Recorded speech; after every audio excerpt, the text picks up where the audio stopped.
સત્રા જીત સ્વતનયા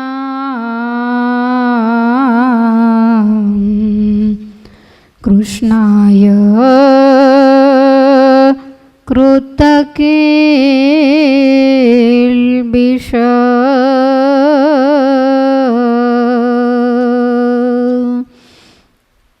સ્યમંતકે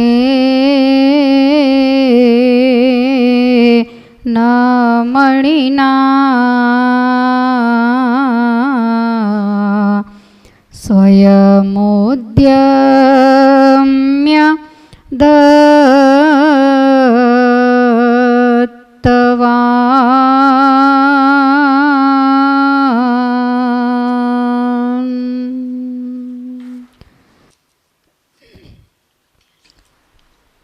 પરમ પવિત્ર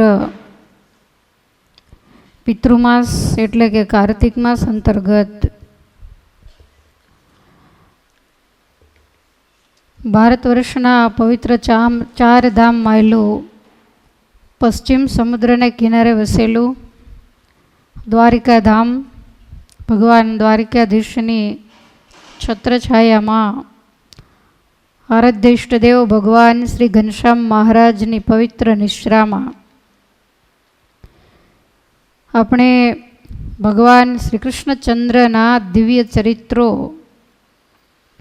ભગવાન વ્યાસનારાયણના શબ્દોને માધ્યમ બનાવી અને ગાઈ રહ્યા છીએ, સાંભળી રહ્યા છીએ. રાજકોટ મહિલા મંડળ દ્વારા આ કથાનું આયોજન કરવામાં આવ્યું છે. યજમાનો બહુ ઝાઝા છે અને એટલા માટે જ ટીપે ટીપે સરોવર ભરાઈ ગયું, ગોમતીજી છલકાઈ ગયા. કથાની સાથે સાથે ભગવાન શ્રી હરિની આજ્ઞા પ્રમાણે તીર્થધામની અંદર જઈ અને જે સત્કાર્યો કરવાના હોય એ પણ આપણે કરી રહ્યા છીએ. મહારાજની આજ્ઞા છે કે તીર્થની અંદર જઈને દર્શન કરવા, સ્નાન કરવું. જે તીર્થની અંદર આપણે ગયા હોઈએ, કથા વાર્તા કરતા હોઈએ, એની આજુબાજુના તીર્થો હોય તો ત્યાંય પણ દર્શન કરવા જાવું. પછી સ્પેશિયલ ના આવી શકાય. તો જે મહારાજની આજ્ઞા ને એમને મરજી છે એ પ્રમાણે એક પછી એક કાર્ય આપણો ઘનશ્યામ મહારાજ અને દ્વારકાધીશ એક ક્ષેમ કુશળ પાર પાડે છે. તો એને અહીં આપણે ગઈકાલે સવારના સમયે પંચતીર્થી કરી. ક્યાં ક્યાં ગયા એ તમને યાદ જ હશે એટલે મારે પૂછવું નથી. પણ અહીંયાથી આપણે પહેલાં આ દેશના પવિત્ર દ્વાદશ જ્યોતિર્લિંગ કહેવાય છે એ મહિલા ગુજરાતમાં 2 જ્યોતિર્લિંગ છે. એક સોમનાથ પાટણ અને એક નાગેશ્વર. તો એમાં આપણે ભગવાન નાગનાથના મંગળામાં જ જાગતાની સાથે જ દર્શન કર્યા. દર્શન થયા કે નહીં? શિવલિંગે કેવા વસ્ત્ર પહેર્યા હતા? ચાંદીના. સરસ. ઉપર ચાંદીનું ખોળું લગાવેલું છે. તો જાગતાની સાથે એ દર્શન થયા અને ત્યાર પછી આપણે ક્યાં ગયા? ગોપી તળાવ. જે સ્થાનની અંદર ભગવાનના તમામ પટરાણીઓને પરમાત્માની આજ્ઞાથી ભગવાન આલોક છોડીને ગયા, યાદવા સ્થળે થઈ. ત્યાર પછી ભગવાને અર્જુનને આજ્ઞા કરેલી કે અમારા તમામ પટરાણીઓને લઈને તમે હસ્તિનાપુર જતા રહેજો. પણ અર્જુન બળવાળા તો હતા જ, પણ એને 99% બળ તો ભગવાનનું હતું. તમને અર્જુન બહુ શૂરવીર દેખાતા હશે કે મહાભારતના યુદ્ધ મેદાનમાં હાહાકાર મચાવે, ધરતીને ધ્રુજાવે, ગાંડી ઉપર જ્યાં પણસ ચડાવે ત્યાં તો ધરતીને બરોબર 10 દિગ્ગજો આમ દાઢમાં દબાવી રાખે, નહીતર પૃથ્વીનો ગોળો ઉથલપાથલ થઈ જાય. આવી આ કુંતીનંદનની શક્તિ હતી. પણ એ સમસ્ત શક્તિ એ ભગવાન દ્વારિકાધીશના પ્રતાપે કરીને હતી. અને આવા પોતે બાણાવાળી શૂરવીર બળવાન હોવા છતાંય પણ પરમાત્માના અતિશય વાલા અને એવા પ્રેમી ભક્ત હતા. ગમે ત્યારે અર્જુનને કાંઈક થાય, ભગવાનને ડગલે ને પગલે એક જ બીક લાગે કે અર્જુનને કાંઈ થવું ન જોઈએ. અને અર્જુનને પણ પરમાત્મામાં એવી જ પ્રીતિ હતી. અર્જુનના એકના એક પનોતા પુત્ર અભિમન્યુ, તમે મહાભારતની કથાના તો લગભગ ભોમ્યા હશો જ, એટલે એમાં તમે સાંભળ્યું હશે કે એ અભિમન્યુ એ અસુરનો અંશ હતો અને ભગવાનને ભાણેજ થાય. આપણે તો એવું કહીએ કે 100 બ્રાહ્મણ અને એક ભાણેજ, પણ હવે ઠાકોરજીને આવો મહિમા ગાય તો મેળ પડે એવું નહોતું, કારણ કે સુભદ્રાજીના પુત્ર થાય, અર્જુનના પુત્ર. પરંતુ પોઝિશન એવી સર્જાણી કે જો અભિમન્યુને ભગવાન મરાવે નહીં તો એ તમામ રાજાઓને જીતી અને ખાલી મૃત્યુલોક નહીં પણ સ્વર્ગ, મૃત્યુને પાતાળ ત્રણેયનો ચક્રવર્તી સમ્રાટ બને અને પહેલાં ભગવાન દ્વારકાધીશને મારે. આવું એનું બળ હતું, પૂર્વનું એને વેર હતું. અને એટલા માટે જ જ્યારે સુભદ્રાજીના ઉદરમાં બહુ તોફાન કરતા ત્યારે ભગવાને એને કોઠા વિદ્યા શીખવાડી અને 6 કોઠા શીખવાડ્યા. અને આ એક પાત્ર એવું છે કે માતાના ગર્ભમાંથી અભિમન્યુ બોલ્યા કે મામા ભેગો ભેગો 7મો કોઠો પણ શીખવાડી દો. ત્યારે ભગવાન કહે છે કે 7મો કોઠો તો બહાર આવ્યા પછી શીખાય. અને પછી એક કોઠો બાકી રહ્યો ને અભિમન્યુનો જન્મ થયો. અર્જુનને જીવ જેવો અભિમન્યુ વાલો, અને એ અભિમન્યુનું અર્જુનને કાવા દાવાથી પાતાળમાં લઈ ગયા, પહેલાં દૈત્યોને મારવા, બ્રાહ્મણોની રક્ષા કરવા, પાછળથી દ્રોણાચાર્યએ કોઠા યુદ્ધ રચ્યું. આ ઈચ્છા તો બધી દ્વારકાવાળાની જ હતી, એની મરજી વગર કાંઈ તરણોય તૂટે નહીં. અને પાછળથી છળ કપટ કરી અને કૌરવો દ્વારા અભિમન્યુને મારવામાં આવ્યો. હવે અભિમન્યુના મૃત્યુ પછી અર્જુન આવ્યા તો અર્જુને નક્કી કર્યું કે આ મારો પુત્ર જો મરાઈ ગયો તો મારે યુદ્ધ નથી કરવું, મારે હસ્તિનાપુરની ગાદી નથી જોતી. હવે ગાદી કોના માટે મારે આત્મહત્યા કરવી છે. બધા ખૂબ સમજાવે, કુંતાજી રડે, સુભદ્રાજી રડે, દ્રૌપદીજી રડે, પણ અર્જુને તો હઠ જ પકડી. ધર્મરાજા વગેરે હાથ પકડે, સમજાવે, મનાવે, પણ અર્જુન કે હવે જીવવાનો મારે કોઈ અર્થ નથી. એટલે અર્જુને ચિત્તા તૈયાર કરી અને એ ચિત્તા જ્યારે તૈયાર કરી અને ચિત્તામાં પડવાની જ્યારે તૈયારી કરે ત્યારે ભગવાને અર્જુનને બાથ ભીડી લીધી. ભગવાન કહે છે કે અર્જુન પહેલાં હું પડું અને પછી તું અંદર પડ. અભિમન્યુ કરતાં જો હું તને વધારે વાલો હોઉં તો મારી આજ્ઞા માન. અને અર્જુન ત્યાંથી તરત 2 ધનુષવાદ છેટે ખસી ગયા કે મહારાજ અભિમન્યુ તો એક સાંસારિક વ્યવહાર કરીને મારો દીકરો છે અને તમે તો મારા પ્રાણેશ્વર, મારા કલ્યાણના કરતલ એવા ભગવાન છો ને, હે પરમેશ્વર તમે છો ને. ત્યારે જ અર્જુનની ભુજામાં એટલું બધું બળ છે અને ચારેય બાજુ અર્જુન અર્જુન થાય, બાકી અર્જુનમાં કાંઈ નથી. અને તરત જ એ જ ચિત્તામાં અર્જુને પોતે અભિમન્યુનો અગ્નિ સંસ્કાર કર્યો કે ભગવાનને કાંઈ થાય એ મારાથી જોવાય નહીં, તો આને કહેવાય પ્રેમી ભક્ત.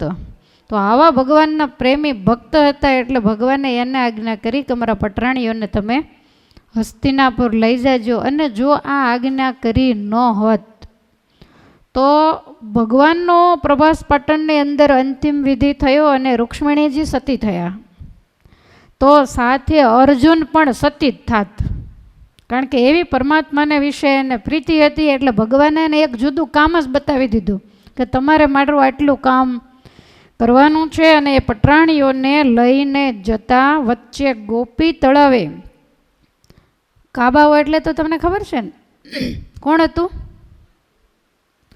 દ્રોણાચાર્યની પાસે કોણ વિદ્યા ભણ્યું હતું? અર્જુન કરતાં શ્રેષ્ઠ બાણાવાળી કોણ હતું?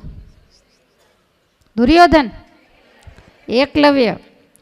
તો આ એકલવ્ય, તમને ખ્યાલ છે કે દ્રોણાચાર્યને પણ અર્જુન એટલા જ વાલા હતા. એકલવ્ય એના કરતાંય શ્રેષ્ઠ બાણાવાળી હતા. અને એક ખબર પડી દ્રોણાચાર્યને, તેણે નક્કી કર્યું કે ગમે એવો મારો શિષ્ય હોય પણ અર્જુનથી આગળ તો કોઈ હોવો જ ન જોઈએ. એટલે એકલવ્ય આવી અને પગે લાગ્યો. ત્યારે ગુરુ દ્રોણ કહે છે કે મારી પ્રતિમા બનાવી અને મારી પાસે તું વિદ્યા શીખો. તો તે સમાવર્તન સંસ્કાર કર્યો. ગુરુ દક્ષિણા કાંઈ આપી? એકલવ્ય કંઈ આપવા માટે જ આવ્યો છું. ત્યારે દ્રોણ ગુરુ કે તારા જમણા હાથનો અંગૂઠો કાપીને મને, હવે જમણા હાથનો અંગૂઠો કાપ્યો એટલે બાણ વિદ્યા બધી અફળ જાય, કારણ કે અંગૂઠા વગર તો કાંઈ કામ થાય જ નહીં. હવે આ પોઝિશન થઈ અને એનો અંગૂઠો કાપી લીધેલો એટલે એકલવ્ય અર્જુનની સામે ફાવ્યો નહીં. પણ ભગવાન ગયા પછી એણે અર્જુનને જીતી લીધા, કારણ કે અર્જુન બિલકુલ ભગવાનના વિયોગમાં શક્તિવિહીન થઈ ગયા. એને કોઈ યુદ્ધમાં પછી રસ રહ્યો નહીં. અને એ વખતે ભગવાનના પટરાણીઓ સાથે હતા અને એ બધા જ પટરાણીઓ આ બધાએ લૂંટનારાઓની બીકે કરી અને એ સ્થાનની અંદર ધરતીમાં સમાઈ ગયા. પરમાત્માના પટરાણીઓના શરીર તો કેટલા બધા કોમળ હોય. તો એ આજુબાજુની માટી અત્યારે છે ને એ તળાવને પથ્થરોથી કિનારો બાંધી દીધો છે. નહીંતર એકદમ માટીવાળો કિનારો હતો, એમાંથી તમે આટલું મોટું એનું જો ઢેફું લ્યો ને ગોપી તળાવનું, પછી એને તમે પાણીમાં ભીંજવો, એક પણ કાંકરી એમાંથી ના નીકળે. એકદમ માટી કોમળ હતી. તો એના ઉપરથી એનું નામ પડ્યું ગોપી તળાવ. અને અર્જુન પછી ત્યાંથી એકલા જ પોતે હસ્તિનાપુર ગયા છે. તો ક્યાં દર્શન કર્યા? આખું ઘેરાવા નથી મંડીને? હા, તો ભલે. ત્યાર પછી ક્યાં ગયા?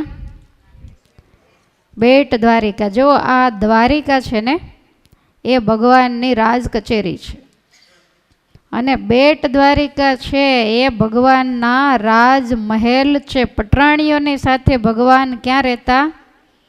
બેટ દ્વારિકામાં રહેતા. સત્યભામા, જાંબુવંતી, આ બધાના મહેલ જોઈએ ને તમે કાલ. પછી પાપ પુણ્યની બારી નીકળી ગયા સોસરા કે દબાવવું પડ્યું? નીકળી ગયા ને. તો હવે બેડો પાર.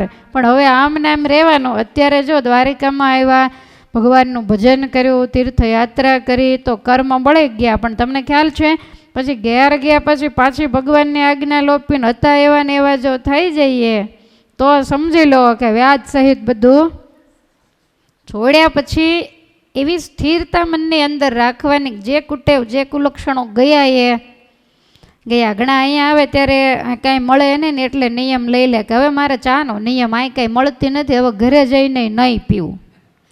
પણ ઘરે જાય ને સવારમાં પેલી સાણચીને તપેલી ખખડે અને આનો જીવ જાય.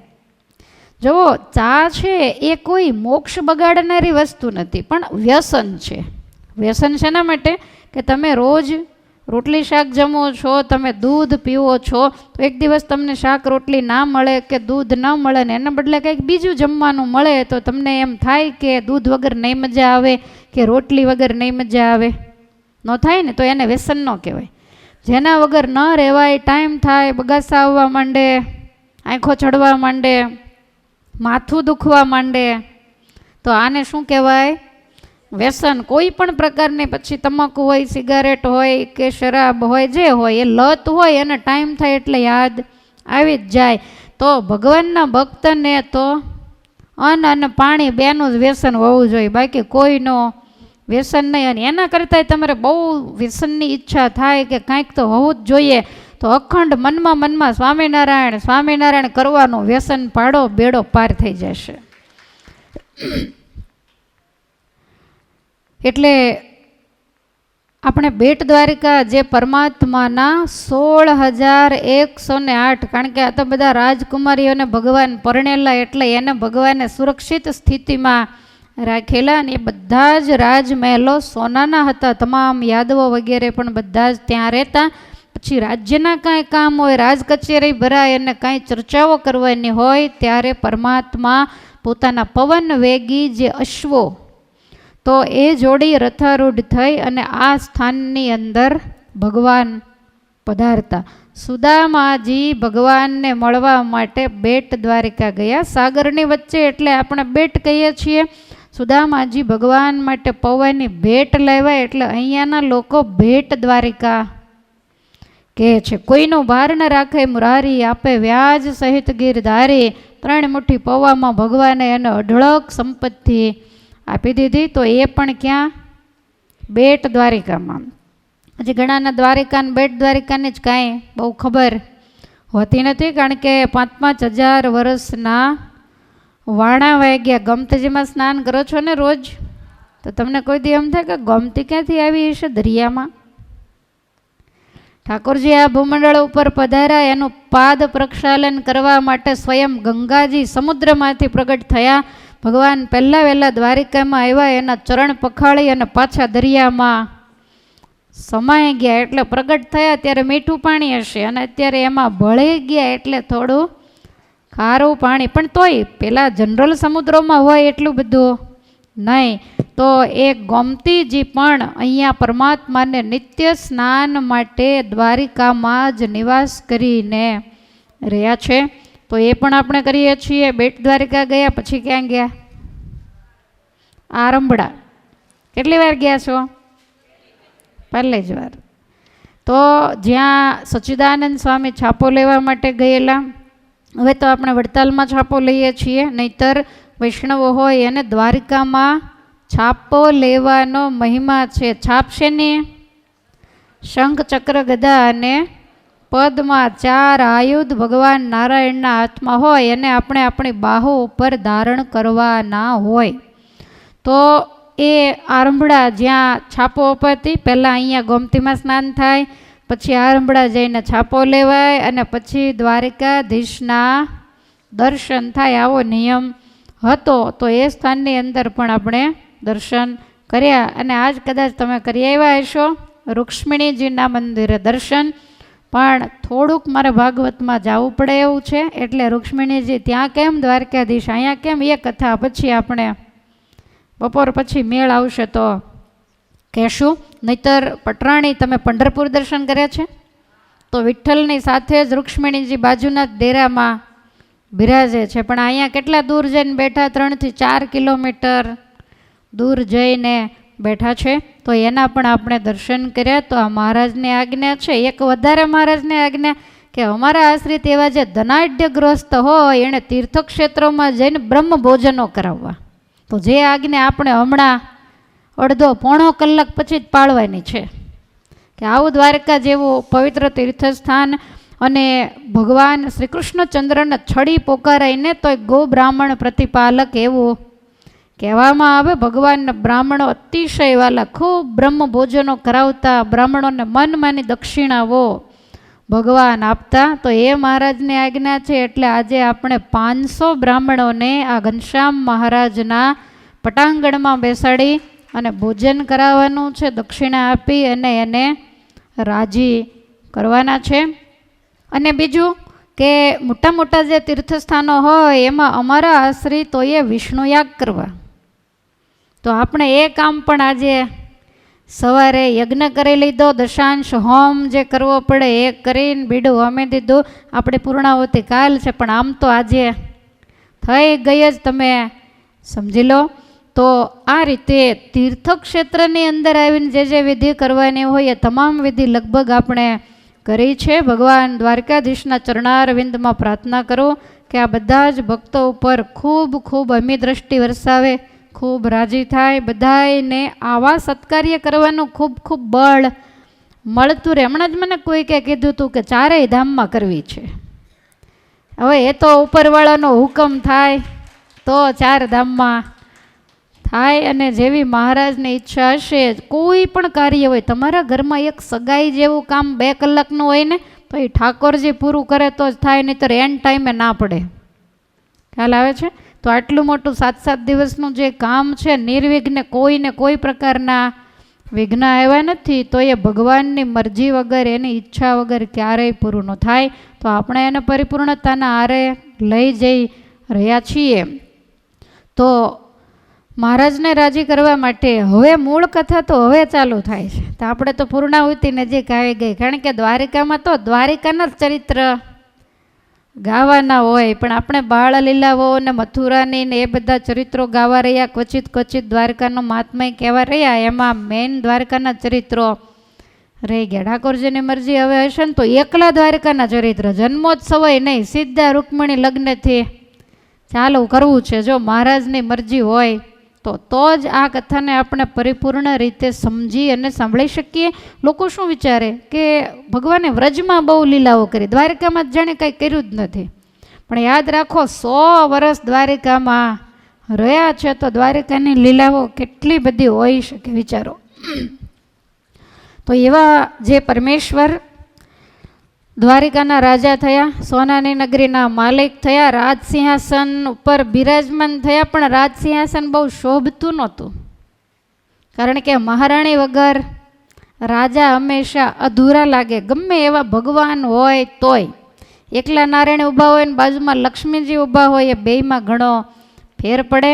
એટલે હવે સ્વયં લક્ષ્મીજી જે ભીષ્મક મહારાજાને ત્યાં પુત્રી બનીને આવેલા, તો એની સાથે પરમાત્માના લગ્ન થયા. વચ્ચે એક દિવસ ગયો એટલે તમને કથા ક્યાં પહોંચી એ યાદ નહીં હોય કે યાદ છે? ભગવાન હજી પરણીને દ્વારિકામાં આવ્યા નથી. હજી તો માધવપુરની અંદર પરમાત્માનો લગ્ન વિધિ થયો છે. તો ભગવાનના લગ્ન થયા. તમામ દેવતાઓ, વ્રજવાસીઓ, પરમાત્માના લગ્નમાં તો કોણ ન આવ્યું હોય? એ પણ આપણે મૂર્તિમાં અહીંયા દર્શન કર્યા. તમે તો કાયમ આખી દુનિયાના દર્શન કરતા, અમે તો પહેલી વખત જ. અમને એમ થાય કે વચ્ચે વારે વારે ઓલી શાલ શું કરવાના આડી રાખતા હશે, આપણને એવી કાંઈ બહુ ગતાગમ પડે નહીં. પણ એવો વિધિ કાંઈક મેં પૂછ્યું, કોકે કીધું કે આ બધો વિધિ હોય, કોને ખબર, ગોરદાદા કરતા હોય બરોબર જ હોય. પણ સરસ રીતે એક કામ પણ આપણે કર્યું, અને એ પરમાત્માના લગ્ન થતાં ભગવાન ત્યાંથી બધું જ આટોપી અને હવે રૂક્ષ્મણીજીના પહેલાં પગલાં દ્વારકાની અંદર ભગવાનના તો પડ્યા છે, પણ રૂક્ષ્મણીજી આવ્યા નહોતા. એટલે ત્યાંથી પાછા ભગવાન રથારૂઢ થઈ અરણ્ય રથમાં બેસી, પરમાત્માનો જે રથ છે ને એમાં ભગવાનને કન્યાઓના હરણ બહુ કરેલા, એટલે એનું નામ હરણ્ય રથ. અને જ્યારે ભગવાને અર્જુનને આજ્ઞા કરી કે સુભદ્રાને તમે લઈ જાજો, નહીંતર મોટા ભાઈ અને દુર્યોધનની સાથે પરણાવવાના છે, અને તે દિવસે પણ ભગવાને પોતાનો અરણ્ય રથ જ અર્જુનને આપેલો ને એમાં બેસાડીને સુભદ્રાજીને અર્જુન લઈ ગયેલા. તો લગ્ન કરી અને પરમાત્મા રૂક્ષ્મણીજીની, લક્ષ્મીજીની સાથે પહેલાં વહેલા દ્વારિકામાં પધારે છે. આપણે એના વધામણા કરીશું. દ્વારિકામાં વાજા રોડા વાગીયા રે, જાગીને ગાશું.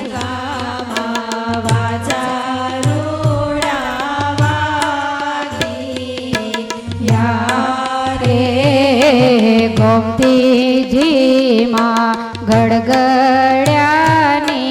શાન, જાદવરાય પરણ્યા રૂક્ષમણી રે. ગોમતીજીમાં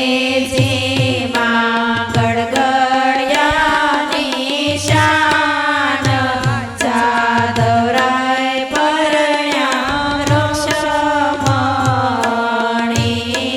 રે. ગર્ગાચાર્યે હથે વાળો મેલિયો રે, ગર્ગાચાર્યે હાથે વાળો મેલિયો રે.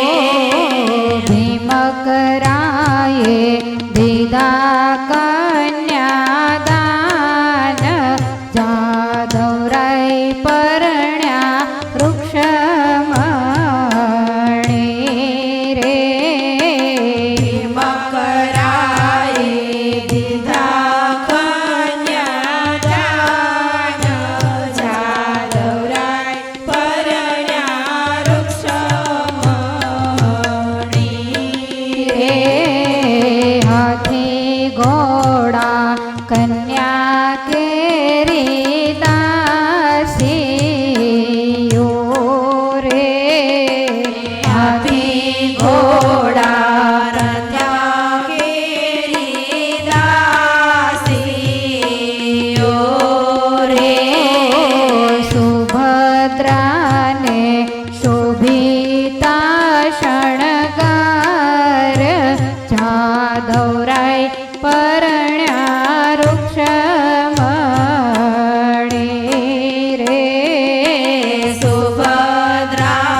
ફૂલની વૃષ્ટિ કરે રે ઉદ્ધવજી તો ફૂલની વૃષ્ટિ કરે રે હળધર આપે શ્રીફળ ફળ પાન જાદવરાય પરણ્યા વૃક્ષમણી રે હળદર આપે શ્રીફળ ફળ પાન જાદવરાય પરણ્યા વૃક્ષમણી રે શ્રી કૃષ્ણના સંગાથી ને સ્નેહ ગણો રે શ્રી કૃષ્ણના સંગાથીને સ્નેહ ગણો રે દેતા બહુ રેવતી રાણી માન જાદવરાય પરણ્યા વૃક્ષમણી રે દેતા બહુ રેવતી રાણી માન જાદવરાય પરણ્યા વૃક્ષમણી રે દર્શન કરી આ દાસ સુખિયા ગણા રે દર્શન કર્યા દાસ સુખિયા ગણા રે વાલાજીના હેતે ગુણ ગાય જાદવરાય પરણ્યા વૃક્ષમણી રે વાલાજીના હેતે ગુણ ગાય જાદવરાય પરણ્યા વૃક્ષમણી રે દ્વારિકામાં વાજા રોડા વાગિયા રે ગોપતીજીમાં ગડગડિયાની શાન જાદવરાય પરણ્યા વૃક્ષમણી રે તમે સામૈયામાં જોડાયા કે ઝોલું આવી ગયું? આ ગવાઈ શબ્દો તમને સમજાય કે ખાલી ઢોલકા જ સંભળાય?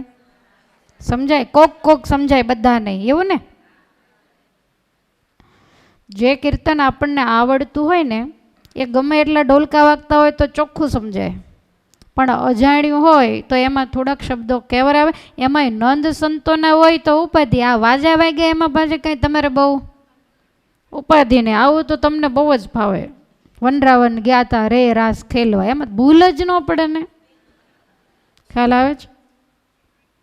પણ બ્રહ્માનંદ સ્વામી એવું કહેતા હોય કે મધરાતે વાલાને વેણ વાગી, તો એમાં થોડુંક કેવડાવે. તો દ્વારિકાની અંદર ભગવાનના પહેલા લગ્ન થયા અને પરમાત્માનું ભવ્ય સ્વાગત દ્વારિકાની અંદર કરવામાં આવ્યું છે. મોટાભાઈ બલરામજી એ બધા એને પેરામણી કરે છે. ભીષ્મક રાજાએ પાછળથી ખૂબ પેરામણી મોકલાવી. એ વખતે તો કાંઈ હાજર રહેવાય એવું નહોતું, મોકલાવાય એવું નહોતું. સુભદ્રાજી માટે સરસ મજાના શણગાર, રેવતીજી, દેવકીજી, આ બધાને માટે નિયમ પ્રમાણે જે મોકલાતું છે મોકલ્યું. તમે એવું નહીં માનતા કે રૂકમિણી ખાલી હાથે આવ્યા હતા. 5 ભાઈઓ વચ્ચે એકના એક જ બેન હતા. રજવાડું ખૂબ સુખી હતું, થવાનું એ થઈ ગયું. ક્ષત્રિયોની અંદર તો એ વખતે આવી રીતે રાજવટે કન્યાઓ પરણાતી, એટલે ભગવાને કાંઈ ખોટું કામ તો કર્યું નહોતું. એટલે ભીષ્મક રાજાએ પ્રસન્ન થઈ અને ખૂબ હાથી, ઘોડા, અનેક દાસીઓ વગેરે મોકલેલું. અનેક પ્રકારના અલંકારોના રથ ભરી ભરી અને એમણે દ્વારિકા બાજુ રવાના કરેલા. ઉદ્ધવજીને અતિ આનંદ, દ્વારિકામાં તો પરમાત્મા પધારવાના એ ખબર પડી એટલે રાજમહેલોના સરસ આંગણામાં બધાએ કેળોના સ્તંભ રોપાવ્યા. સરસ મજાના સામૈયાના કુંભ તૈયાર કર્યા. તાંબાનો ગળો હોય એની અંદર આસોપલ્લવના પાન મૂકે ને એની ઉપર શ્રીફળ મૂકે. ખરેખર જુઓ સામૈયું આનું જ હોય, પણ આપણે પછી ડુપ્લિકેટ બધું મોતીડા મઢેલું કરી નાખ્યું. ખરા અર્થમાં સામૈયામાં ઓરિજિનલ તાંબાનો ઘડો હોય, એની અંદર થોડું જળ ભર્યું હોય અને આજુબાજુમાં આસોપલ્લવના પાન મૂકી અને રિયલ શ્રીફળ જે હોય એ મૂકવામાં આવે. તો આ રીતે બધાએ તૈયારીઓ કરી. પરમાત્મા જ્યારે પધાર્યા ત્યારે બધાએ મહેમાનો પણ આવ્યા હોય, પેરમણી કરવાની બાકી હોય એટલે રેવતીજી બધાને માન આપે છે. 2 દીકરાઓ હોય એમાં મોટા દીકરાના લગ્ન થઈ ગયા પછી જો પુત્રવધુ ગુણિયેલ હોય ને તો બીજાને પરણાવવામાં આપણે કંઈ મહેનત પડે ને, એ બધી જ બાજી સંભાળી લે. દેવકી અને વસુદેવ એમને પણ અતિશય આનંદ છે. ભગવાન અને રૂક્ષ્મણીજી પહેલાં માતા પિતાને પગે લાગ્યા, ત્યાર પછી હળધર અને રેવતીજીને પગે લાગ્યા. માતા રોહિણીજીને વંદના કરી, તમામ વડીલોને વંદના કરી જ છે. બધાએ ચિરંજીવી બનવાના, સુખિયા થવાના આશીર્વાદ આપ્યા. અને ત્યાર પછી બીજે દિવસે ભગવાન જ્યારે રાજસભામાં બિરાજમાન થયા ત્યારે રૂક્ષ્મણીજીને પણ રાજ મુકુટ મસ્તક ઉપર મૂકી અને બાજુમાં બિરાજમાન કર્યા છે. આખા દ્વારકા નગરને શણગાર્યું. આમ તો લક્ષ્મીજી આવે એટલે શણગારવાની જરૂર ના પડે. દ્વારકામાં ખૂબ આનંદ થયો અને પરમાત્માનું આ કર્તવ્ય જોયું. હવે વિચારો કે કુંડનપુરમાં આ દુનિયામાં જે મોટા મોટા રાજાઓ કહેવાય, દમઘોષ રાજાથી મોટો કોઈ, એ વખતે આખી પૃથ્વીમાં શિશુપાલના પિતા દમઘોષને જેવડું સૈન્ય હતું એવડું બીજા કોઈને પણ નહોતું. તો એવા મોટા મોટા રાજાઓ જાનમાં આવેલા એ બધાની આંખમાં ધૂળ નાખી અને ઠાકોરજીએ રૂક્ષ્મણીજીનો હરણ કર્યું. એટલે ભગવાનનું આ કર્તવ્ય જોઈને બધાએ રાજાઓ તો નિર્બળ બની ગયા ને મોહ પામી ગયા કે આપણે ધાર્યું નહોતું કાનામાં આટલી બધી શક્તિ અને સામર્થ્ય હશે. તો અડધા રાજાઓ તો એમને જ જીતાઈ ગયા. શુકાચાર્ય કહે છે કે હે રાજા, સમય પછી સમય જવા લાગ્યો. ભગવાન થકી રૂક્ષ્મણીજીને ત્યાં સ્વયં કામદેવ પ્રગટ થયા છે, જેનું નામ રાખ્યું છે પ્રદ્યુમ્નજી. આપણે કાલે બેટ દ્વારકા ગયા હતા. તો બેટ દ્વારકામાં મુખ્ય મધ્ય મંદિરમાં ભગવાન દ્વારકાધીશ છે ને એની આ બાજુ કોણ હતું? કલ્યાણરાય. એ કલ્યાણરાય એટલે પરમાત્માના પાટવી કુંવર એવા પ્રદ્યુમ્નજી, જે સ્વયં કામદેવનો અવતાર ગણાય, એ ત્યાં એ કલ્યાણરાયના નામથી બિરાજે છે. અમને નહોતી ખબર, અમે પૂછી લીધું ને તમારે કાંઈ પૂછવાનું તો આવે જ નહીં. જ્યાં ચોખા મૂકવાને કહેતા ડગલી કરીને ભલું કરજો કહીને વેતા થાય. કોણ હશે કોને ખબર? અમે પૂછ્યું કે સામે પુરુષોત્તમ રાય, તો કે એ તો પુરુષોત્તમ મહિનાના અધિપતિ એવા પુરુષોત્તમ ભગવાન છે. રાણીઓના મેલ જોયા હતા ને, સત્યભામાજીને જોયા, જાંબુવંતજીને જોયા. રૂક્ષ્મણીજી અહીંયા છે એટલે ત્યાં નહોતા. બીજા ઘણા ઘણા એવા સ્થાનો હતા, બધા 8 પટાણીઓ ત્યાં નહોતા. તો આવી રીતે સ્વયં કામદેવ પરમાત્માને ત્યાં પ્રગટ થયા. પણ બેનું એવું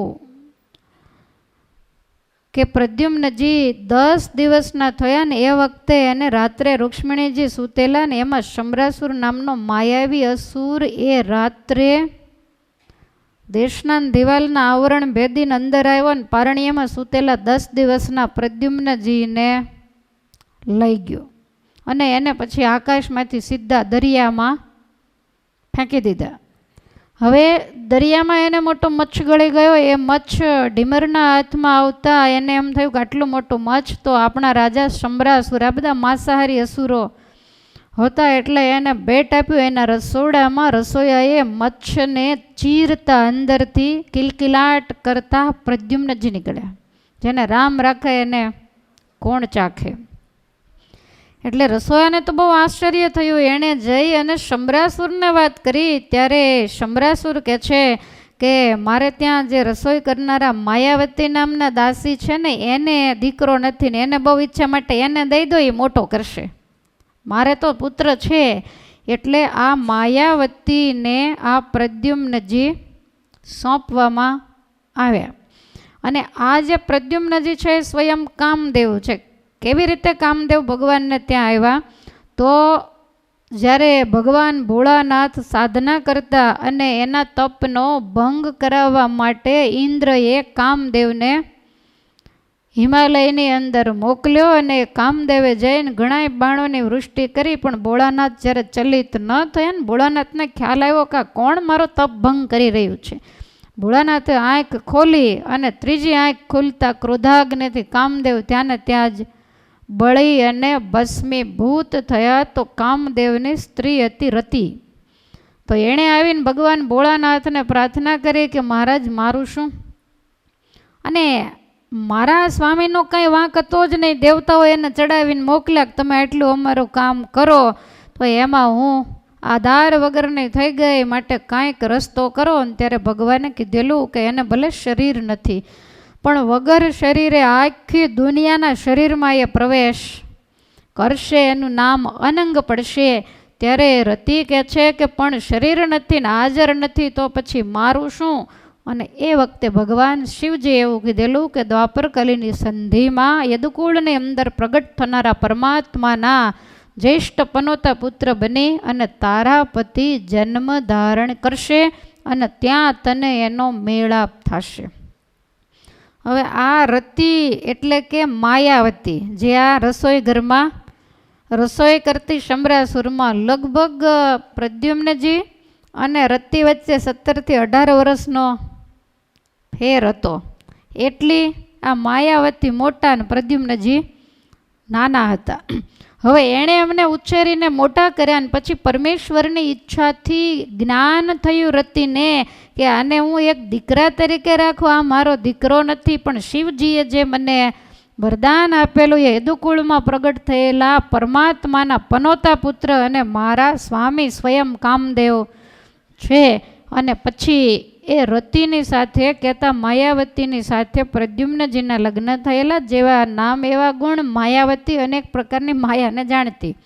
પ્રદ્યુમ્નજીને માયા વિદ્યા શીખવાડી અને શંભરાસુરનો પ્રદ્યુમ્ન દ્વારા નાશ કરાવ્યો.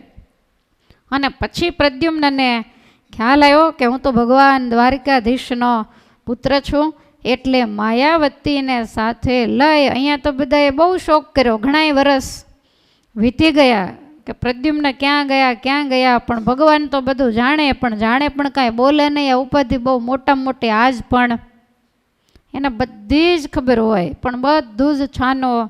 અને આપણે તો તલ પણ પલળે,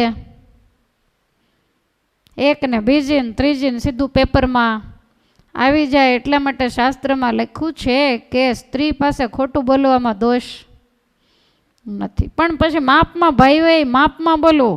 ખ્યાલ આવે છે? કાંઈક આ ધંધા બાબતે બીજું ત્રીજું કાંઈક એવી રહસ્યની ગુપ્ત વાત હોય જે તમારે જાહેર ન કરવાની હોય, જાહેર કરો તો નુકસાન થાય એવું હોય, એ વાત સ્ત્રીને ન કહેવી. પણ પછી અમુક વસ્તુ એવી હોય કે કહેવી જ પડે, નહીંતર ક્યાંની ક્યાંય લાઈને ચડી જવાય. એટલે બેયમાં મર્યાદા રાખવી બહુ જરૂરી છે. તો ભગવાન દ્વારિકાધીશને ત્યાં પ્રદ્યુમ્ન અને માયાવતી બંને આવ્યા. એના સ્વાગત સમય થયા. રૂક્ષ્મણીજી તો બહુ રાજી થયા. 10 દિવસના હતા ને ગયા હતા 16-17 વર્ષે પાછા, અને લગ્ન કરીને પાછા આવ્યા. તો બધાઈને અતિશય આનંદ થયો છે. શુકાચાર્ય કહે છે કે હે રાજા, આ ભગવાનના પાટવી કુમારની કથા સંભળાવી, હવે પરમાત્માના આગળના લગ્નની કથા સંભળાવી છે. દ્વારકાની અંદર સત્રાજીત નામના યાદવ હતા. એણે પોતે કરેલા અપરાધથી સ્યમંતક મણીની સાથે પોતાના જે કન્યા હતા સત્યભામા એ ભગવાનની સાથે પરણાવ્યા. આ સાંભળતા રાજા પ્રશ્ન કરે છે કે હે મુનિવર, સત્રાજીત કિમ કરોદ બ્રહ્મન કૃષ્ણસ્ય કિલ્બિષમ સ્યમંતક કુતસ્તસ્ય